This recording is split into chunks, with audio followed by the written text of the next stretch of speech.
put my heart in it, dog. Let's go, man. Let's go.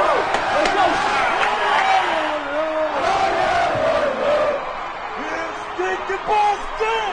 Stick to Boston. Gays on shit. Gays on shit. Stick to Boston. Stick to Boston. Gays on shit. Gays on shit. Good morning, afternoon, or evening. Welcome to another episode of the After Hurricane. I'm your host, Charlie Boyd. Now, today's episode, as you may know from the last episode that I announced, today's episode is not going to be about football. It is going to be more about an episode centered around cerebral palsy. For those of you that don't know, I have cerebral palsy myself, and the month of March is considered cerebral palsy month. I don't know by who, but I know it's cerebral palsy month, so... It's a nationwide thing, it's a cerebral palsy awareness month. That's why we have one. Yeah. So, to give us a little bit more about an explainer about CP, I have here with me today. You saw him, you love him, you know him. Mr. Juan Wiltches. What's up, guys? How's everything? So yeah, we're gonna go ahead and talk about CP. So the CP, I have some of my notes here. So CP is a disorder of movement, posture, and muscle tone. So basically, it affects gross motor, and it's a very broad diagnosis because you have different kind of cases. You have cases of wheelchair patients, wheelchair bound. You have cases of kids that are able to walk, but they have some gross motor impairments. So yeah, it's a very broad diagnosis. However, it really does basically the main problem that CP patients have is basically coordination, balance, not being able to walk, or if they do walk, they don't have a correct or proper gait pattern. So yeah, again, different kind of cases, different kind of CP, but yes, it's basically gross motor impairments that CP patients deal with. It's usually, oh, by the way, so yeah, it's usually diagnosed before birth, but there's other other ways of getting CP, like for example hemorrhage in the brain, which that's where I'm gonna ask you. Yes, of course. I have a few questions for you for your diagnosis. So usually, like I said, it's usually before birth. But in your case, were you born that way, or? In my case, I was born normal. I had a brain bleed shortly after birth. I'm not exactly sure how many weeks it was. My dad is more the expert on that. But it's been a challenge, as you said. I have been in a wheelchair all of my life. There have been times that I could have walked, but I'm being honest with you here in the public, I have been lazy. Which is why he's doing physical therapy with me. We do physical therapy with him, and the treatment or the diagnosis is not curable, but it's treatable, So as far as treatment is concerned, we focus on balance, we focus on strengthening, we focus on coordination. So in his case, we always work on movement, especially, like I said, depending on the patient, depending on how limited they are, we focus on movement. So and to contract the muscle, to be able to get some movement out of the patient, and also to build independence, balance, posture, strengthening. So that's what we do with him here. Again, it's not a curable thing, but it's definitely treatable, and we've made huge progress with Charlie. as far as movement is concerned. We're still working on gait training, which of course that's the end goal for him to get out of the wheelchair and for him to take a few steps, and then of course eventually be able to get out of the wheelchair with at least an assistive device, maybe a walker, or crutches, or Lobstrand crutches, or any other assistive device that he may be able to use as we develop the treatment and as he gets stronger. So What Juan also failed to mention is that I'm his favorite. oh yes, he's also my favorite patient. So yes, we work hard all week. He's the best trainer over at Youth in Action. Ooh, They're a local gym down here in Miami. you better keep that on the low. Let not Iris hear that. Hear what? The best trainer, the best therapist here in Youth in Action. Sure, no, I'm joking. Anyway, back to the episode. So as you said before, there were some questions that you wanted to ask me. So do you have any more? Yeah, so that was my main question, since some of the patients are born that way, and then in your case, it was by brain bleed, right? Yes. Okay. What other questions? Okay, so you said that you did mention that you've been on a wheelchair all your life. Yes. How has it been? What challenges do you face on an everyday life? What's one of the most challenging things for you being in a wheelchair? How much time do we have? I would just say the main thing probably is bathing and dressing. Bathing and dressing. It's funny that you mentioned that, because this is more like an ad for Youth in Action. But I'm also currently working on that with the other trainers here at Youth in Action. Right. Yeah. So here with Charlie, we do physical therapy, of course, but we also do occupational therapy.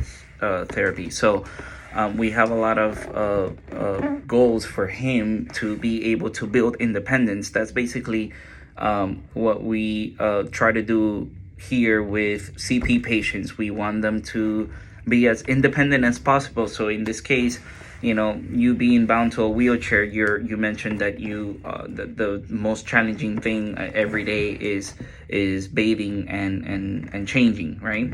So and yes, so and we work. I do know that you also work on hygiene with DOT. So brushing teeth. So any basically everyday life, daily activities. Daily living. Brushing your teeth, washing your hair. And those are the things that we work here, just because of the fact that based on the diagnosis, the coordination, the movements, it's a little tougher for them to get those things done. So yeah. So, and how have you improved as far as dressing, showering, brushing your teeth and all that stuff? What have been some of the biggest improvements you've seen so far? As far as daily living, or in those daily living, and specifically the challenging the challenge ones, which is dressing, bathing, brushing teeth, and all that stuff. This may seem like a small, like a miscellaneous goal to some people, and I know my audience out there will probably laugh at me for this, but I think one of the most rewarding things was being able to charge my phone. I don't know why I was going to say challenge. Charge my phone by myself. Charge your phone, meaning connecting it to your... With my left hand, which is also my weaker hand from the diagnosis. So again, those are big goals for them.